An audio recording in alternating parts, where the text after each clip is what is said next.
gas training, boiler fault finding, no heat, no heating and no hot water.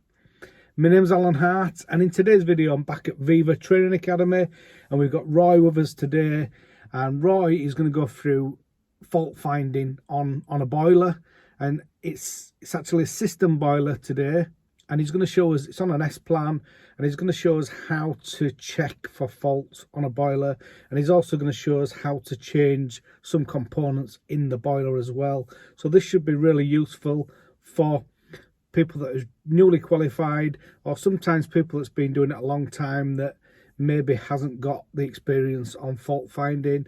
And one thing, wage. Do you know what wage is? If you know what wage is, please put a comment below, and then hopefully later on in the video you'll be able to see Roy will go through what that means. Yeah, as always, if you can, please put a comment below. Please put a thumbs up on the video. It really helps with the video. And without further ado, let's go over to Roy.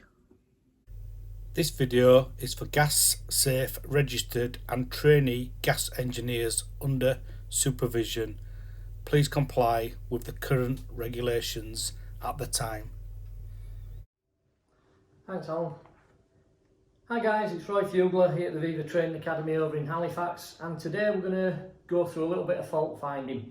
In here we've got a Worcester Green Star system boiler. It's connected to an S plan, and the scenario is the customer's reported they've got no heat, no hot water. So the first thing we need to look at is it a system fault, is it a boiler fault? There's no point starting working on the boiler if it's a system fault. So first thing we're going to do, we question the customer, find out what they're saying the problem is, ask them if they've noticed any error codes on the boiler, things like that. Well, they've actually mentioned an error code, but I want to go right back to the beginning and just double check. I'm not saying the customers don't tell you the truth, but sometimes they don't fully understand what we need because we don't always explain to them. So the first thing I'm going to do is actually put a demand on. Now, before we start, obviously health and safety is our highest priority. We've carried out all our electrical safety checks before we work on this. TB118 is really important. I've got a set of instructions which we'll be referring to as we're going through. So it's always important, if you're not totally familiar with the boiler, to have a set of MIs available to you. So the first thing I'm going to do is stick the heating and hot water on. So the easiest way to do that is pop across to the control and just get them both on continuous. So I'm just popping the little mode buttons. So I've got the hot water light and the heating light. So the next thing that should happen is my motorised valves, my zone valves, because it's an S plan, so I've got two zone valves, one for the hot water, one for heating. So the heating zone valves opened up, the hot water zone valves opened up, and I know that the boiler's now got a demand because I've got a radiator symbol come up. So that tells me the boiler's got that demand. If that radiator symbol didn't come up, what I'd need to do is have a look inside on the wiring centre and check to make sure I've got a live feed coming into there. But because I've got that, I know that that's there. So a little bit later on we'll show you where that connection is, so that if you didn't get that radiator symbol, that's the next stage. You'd be looking at that. So the next thing I need to check is to make sure my boiler's working. Now there's an acronym that I was taught a long time ago, it's WAGE. You've got to earn your wage. Water, air, gas, electric. So we're going to check those things. So we can see that we've got water in the system. I can hear the fan running, but we're going to pop the front off and then we'll have a look inside. I'm going to get a manometer connected on to make sure I've got some gas in there. So we listened to what the customer said. We knew the boiler had a demand, so we let it run. So we've actually got a fault come up. So it's flashing up EA, there's a spanner symbol, there's a little information mark, and it's flashing across on the bottom. It's basically saying 227 ignition stroke ionisation fault. So if we're looking at the instructions, we've got a section there. EA 227 ionisation detected, and then it says check the dynamic gas pressure, the flue system for restrictions, the air gas ratio, connections to the ignition unit. ignition and ionisation, ignition unit for damage, wear, replacement, gas valve operation. So it's giving us quite a few things to check. So the first thing that I want to make sure is we've got sufficient gas pressure coming onto it. So I'm just going to remove the case. I've already took the screws out underneath just to make it a little bit quicker for you guys when you're watching. So I'm just going to pop the case off.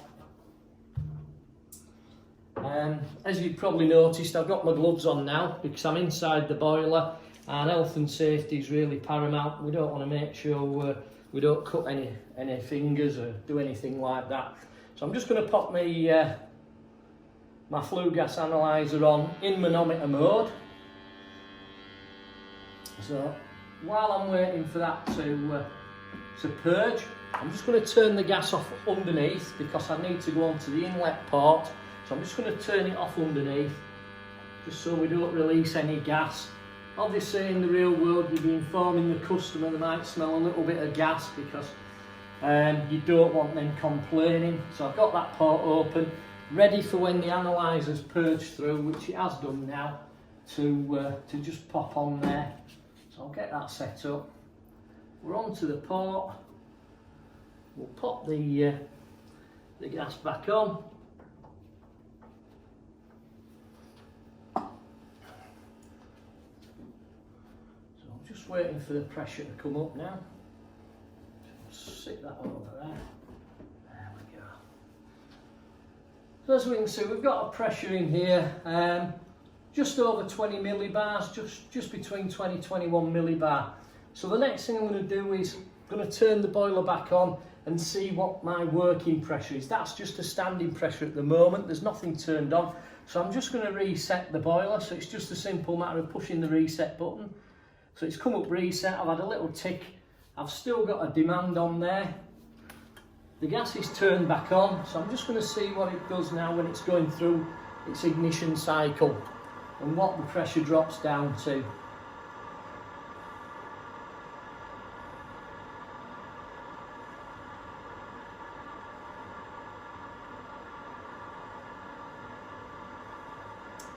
Just a quick tip, how do I know when the solenoid is being ionised? I don't really, but there's just a little tip, guys. If you've got one of these little fellas, a volt stick, quite a handy little piece of equipment. This is one that I tend to use just for checking for mains power. So I'm just going to turn it on and I'm just going to test it.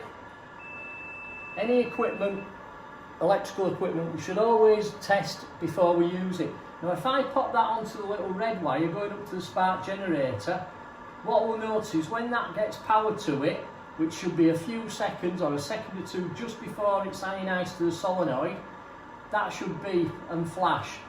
So as it's going through a cycle, what I should notice is that will start to give me a little flash. So it's just flicking at the moment, say it's turned on. There we go, we've got power to that, and the gas hasn't moved, it's not dropped. That would indicate to me that I've probably got an issue with the solenoid on the gas valve. So I'm just going to turn the power off and then I'm going to get my multimeter out and I'm going to test that because it's showing that it's not opening up. The gas should be dropping when that's working. So I'm just going to get my multimeter out now. So I'm going to pop the power off. Oh, the fuse has popped out. So that's going in the safe place in my pocket. So I'm just going to pop the meter off, tighten that test point back up. So, in the instructions, the MIs, there's a couple of connections on the gas valve and it tells me what resistance to expect across those connections.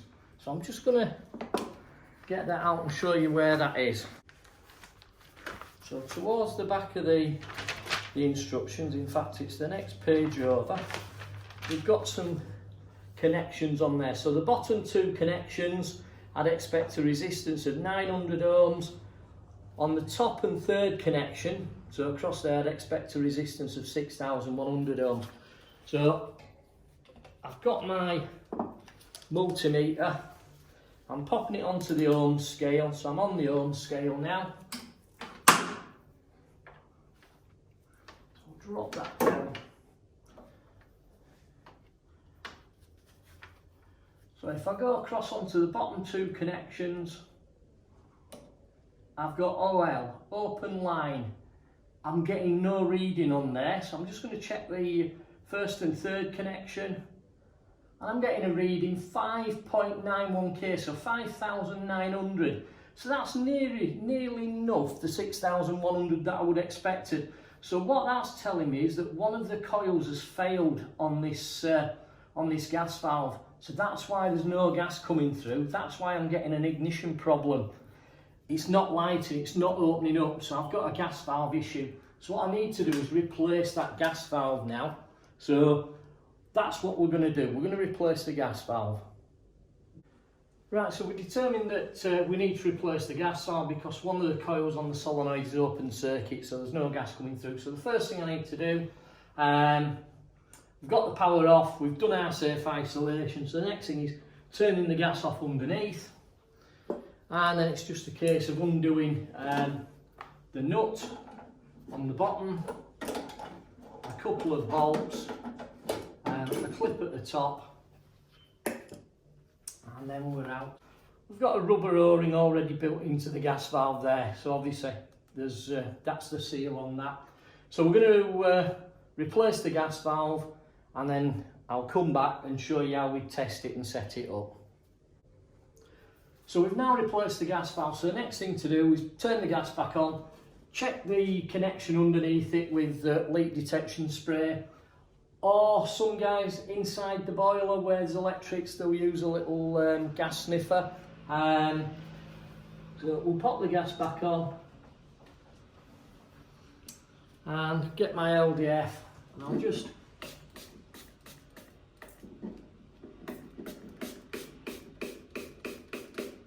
spray underneath.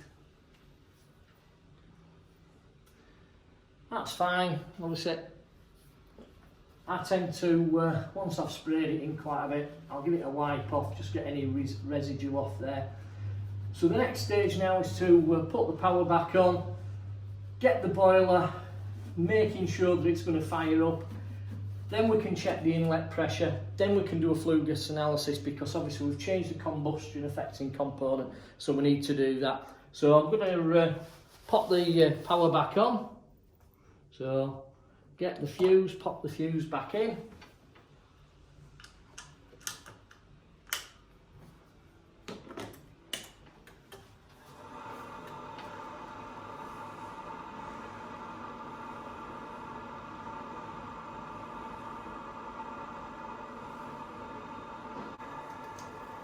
So we're just waiting for it to fire up, and I've heard it light, and we've got a little flame symbol come up there, so we know that it's lit. So my next stage is just turn it back off again, just so I get rid of the demand. Just pop the gas off underneath.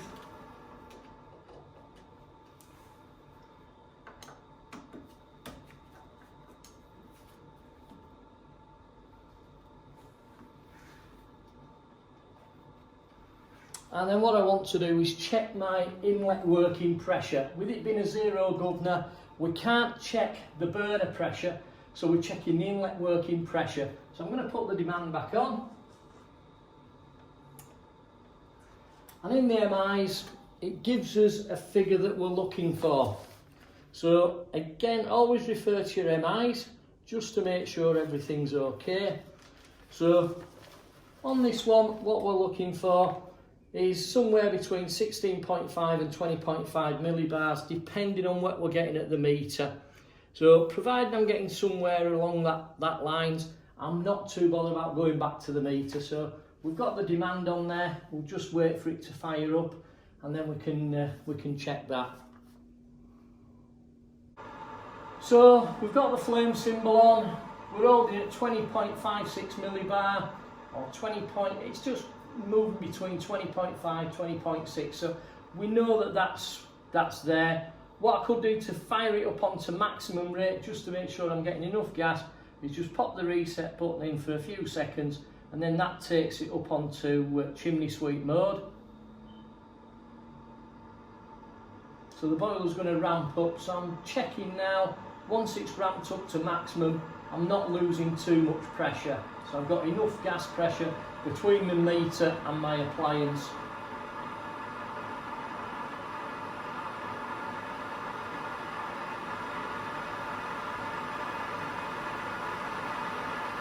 So that's fine. The next thing I'm going to do is to do a flame failure check. It's something that some guys forget about doing on modern boilers, but I always do it because if it fails, I want to make sure that it shuts off. So just turn the gas off underneath.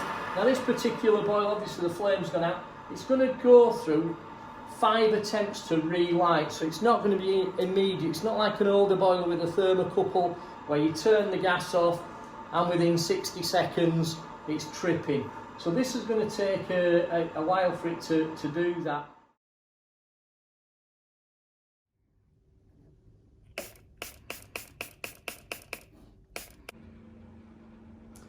Right, so we've popped it all back together, the boiler's up and running. I'm just going to stick the analyzer on there. On the Kane 358 which I'm using, I tend to use the auxiliary screen because I have CO, CO2 ratio, oxygen, and I could do pressure. So it's the right hand plug of the two on the top just to check the air integrity. I've already purged the analyzer in clean fresh air, because it's important when you're using an analyzer you purge them in nice clean fresh air. So we're into that part there. I'm looking for a reading to be above 20.6% oxygen to make sure we've got a nice clean air that's coming in. So on there we've got 20.8, 20.7. It's between the two, so we've got over 20.6, so I'm happy with that. So I'm going to pop that out, stick the plug back in there and move across into the flue. So I'm into the flue.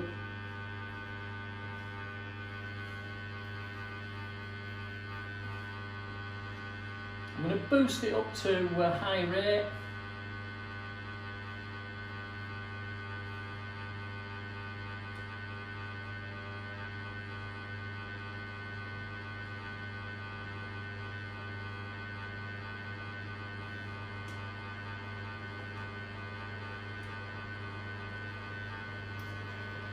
Now it's always best to check with the MIs.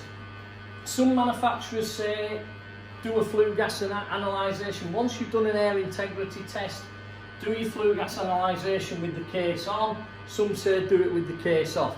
The reason being is obviously on this particular boiler, if there was any adjustment necessary on the gas valve, and again you'd have to check the manufacturer instructions to see if they allow you to adjust the gas valve,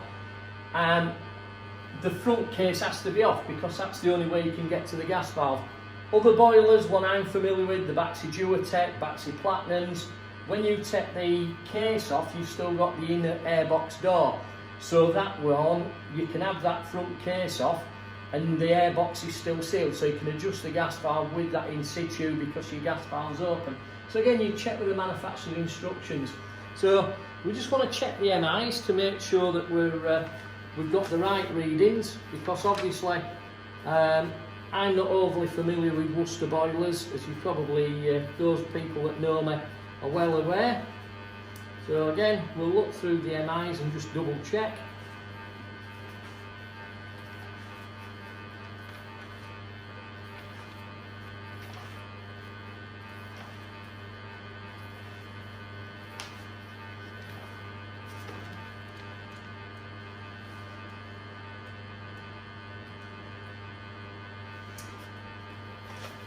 So on natural gas, on maximum between 9 and 10.8 and less than 200 parts per million. I've got 48 parts per million CO, 9.7% CO2 and a ratio figure of 0.0005. So that's well within tolerances. So what I can do is check it down on minimum, so I just hit the plus and minus arrows on the hot water. So that's going to drop it down to minimum. That way I'm checking the gas valve throughout its maximum and minimum, because I have replaced that gas valve. I want to make sure it's set up correctly. They do come factory set, there's no adjustment should be necessary, but just to make sure 100% certain. So minimum we should be looking at a reading taken, but above 8 and less than 10.6, and it's less than 50 parts per million. And it does say maximum and minimum checks should be done after 10 minutes. We've not run it 10 minutes. I don't think Richard would like to pay the gas bill for 10 minutes in Viva, but I've got stable readings. The 10 minutes, yeah, that's what the MIs say, that's what we should be doing, but I usually check when I've got a stable reading and it's holding there. So we're now down to 16 parts per million, CO2 at 9.1%, and the ratio's down to 0.0001. In fact, we've gone down to 12 parts per million. So I know that it's working in high, I know that it's working in low. The last thing to do is to put the little flue plug back in, making sure that's locked in. Remove the analyzer, take it out of chimney sweep mode, so it's just hold the reset button for a few seconds, and then it's just making sure that the customer is happy with the work that we've carried out. And then the last thing is obviously send them a bill. So that's just been a little bit of checking it out. One thing I will show you just before we finish is where to check if we didn't get the radiator symbol. I did say I'd show you that, so that's what I'll show you next, is where we need to be checking there. If the radiator symbol doesn't come on, then we're looking at possibly a control fault. What we're going to do in a future video is look at wiring up S plans and Y plans. I know that's something that you guys have been asking for, so we're going to do that. Wiring them up to things like unvented cylinders or normal cylinder stacks, that's something we've got planned in the pipeline. So I'm just going to take the front off, drop that down, get prepared, and then we'll come back and I'll just show you where that connection is. So just to show you what would happen if the little radiator symbol wasn't on, where we go onto the probe. So down the back, we've got the mains plug, which is live, neutral and earth, and then we've got a switch live, which is a brown wire. So I'm going to use the earth, so onto the earth first, onto the switch live. Now what I'm getting is a slight backfeed. There's a little bit of voltage there, which you occasionally can get. So now I'm going to put a demand on for both heating and hot water. So the voltage has gone up a little bit. Now what I would expect is once the valves have fully opened, they've made the micro switches on both the heating and hot water zone, what we should then get, as we've got now, is just shy of 240 volts, 238 and a little bit. So that's just to show you, if we weren't getting that voltage coming through there, that would be an indicator that my external controls were causing me the problem and not the boiler. So I can virtually eliminate the boiler. What you could do, just to prove it's not the boiler, is put a link in between the permanent live and the switch live. If the boiler then puts the little radiator symbol on, the boiler goes to fire, we've totally eliminated the boiler. So then you're looking at a system problem. Because with system boilers, it could be the system, it could be the boiler, and it's a case of not chasing wild geese by going after one thing and it's the other. So that's just a little bit about that. Hopefully this video has been useful to you. Put some comments down below, some thumbs up. If there's anything else you want us to do in the future, that's just a taster of what happens if we're trying to find out a gas valve fault. We've all sorts of things planned in the future, myself and Alan. One of the exciting things at Viva, we are in the process of putting together a boiler suite where we're going to have some live boilers for fault finding, some dry boilers for stripping electrical faults on. So that's coming shortly. Keep your eyes open for that. And until next time, it's been Roy Fugler at the Viva Training Academy over in Halifax. Thanks very much for watching. Bye-bye. Thank you very much for that, Roy. And once again, thank you to Viva Training Academy, who's putting all this effort into helping new trainees into the industry. We do have some amazing things coming soon about gas engineers, and been a lot of questions about why train to be a gas engineer, because gas is going, and we've got some videos on that as well. Gas most definitely will not be going, and there will be you will need them qualifications going forward anyway, so we're going to do a video on that anyway, so I won't get into that now. But once again, thank you all for watching. If you haven't done so already, please put a thumbs up. Also, if you can, please put a comment below.